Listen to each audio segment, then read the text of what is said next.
You open your eyes to the stench of stale urine, damp wool, and rotting tallow.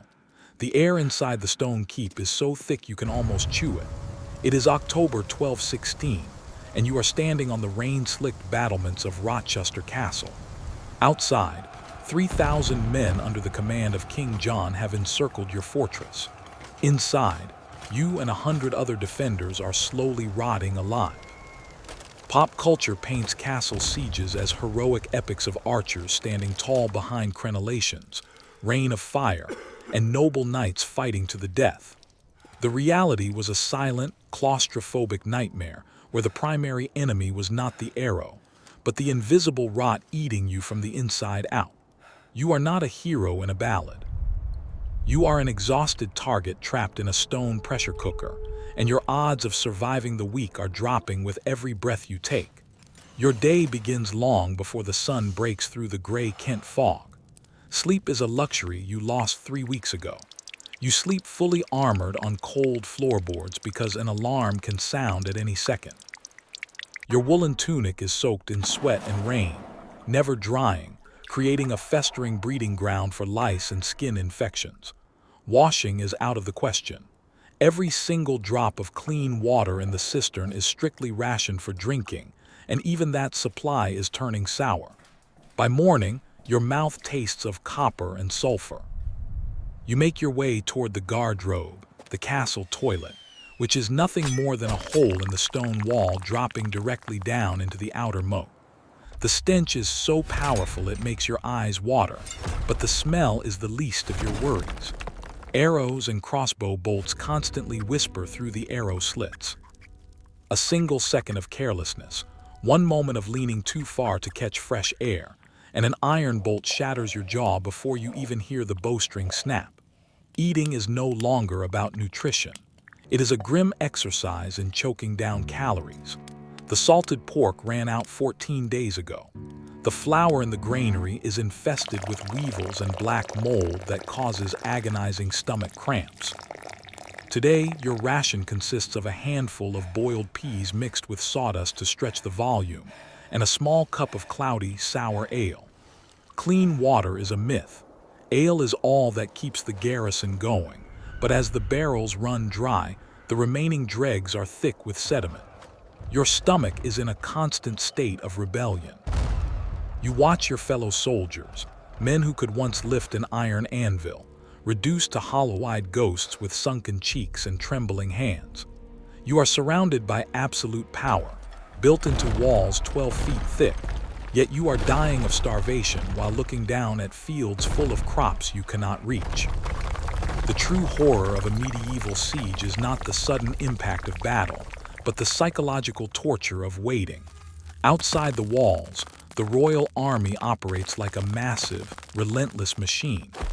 Day and night, the rhythmic thud of trebuchets echoes through the valley. Massive boulders weighing 200 pounds slam into the masonry, sending shockwaves through the bedrock that rattle your teeth and shake dust into your eyes. It is the medieval equivalent of constant artillery bombardment. You cannot hide from the noise. The stone around you hums with energy, cracking slowly, fracture by fracture. Then comes the incendiary fire. Pots of boiling pitch, animal fat, and burning sulfur are launched over the walls. When they crash into the inner courtyard, they burst into greasy, unquenchable flames.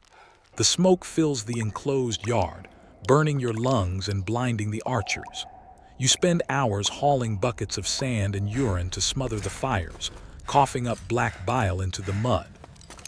As the days blur together, the social fabric inside the keep begins to unravel under the weight of paranoia and sheer physical breakdown.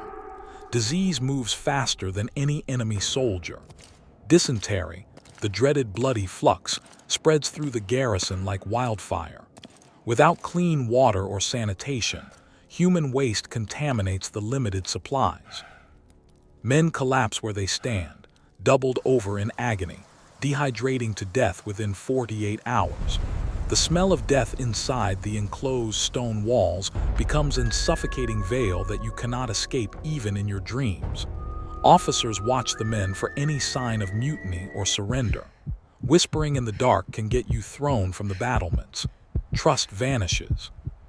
You look at your comrades not as brothers in arms, but as extra mouths eating the food that could keep you alive for one more day. Then comes the dark turning point, the moment you realize that the stone walls meant to protect you have become your grave. A sudden silence falls over the enemy camp. The trebuchets stop firing. The screaming ceases. This silence is far more terrifying than the noise, because it means the miners have finished their work. Deep beneath your feet, King John's engineers have dug tunnels under the massive southern tower of the keep. They have propped up the dirt with heavy wooden beams. Outside, you hear the muffled squeals of 40 fat pigs being driven into the mine. The king's men coat the timber and the pigs in rendered fat and set the entire tunnel ablaze. You feel the heat rising through the floorboards beneath your boots. The stone beneath you begins to moan. Within minutes, the wooden supports burn away, and with a deafening roar that shakes the earth, the entire corner of the massive stone tower collapses into a mountain of rubble and dust. The fortress is breached. The air fills with blinding white dust and the screams of men buried alive under tons of masonry. Through the gaping hole in your sanctuary, you see the royal vanguard surging forward, swords drawn, axes raised, smelling blood. You are too weak to lift your shield. Your arms feel like lead, your throat is raw, and your mind is completely shattered by a week of sensory deprivation, starvation, and terror. You raise your notched sword for one final, desperate swing, fully aware that the siege did not break the castle. It broke you first. The men who held the line in places like Rochester were not invincible legends carved in marble. They were ordinary human beings trapped in extraordinary horror, caught in the gears of political ambition and brutal military logic. Their struggle was fought in the dark, in the stench, and in the quiet, agonizing moments between the falling stones. History remembers the kings who built these fortresses and the generals who tore them down, but it was the nameless defenders inside who paid the ultimate price, leaving their bones beneath the rubble. If you enjoyed this dark journey into the brutal reality of medieval warfare, hit the subscribe button and join us on Past Legacy. Leave a like, share this story, and let us know in the comments how you think you would have fared behind those crumbling walls.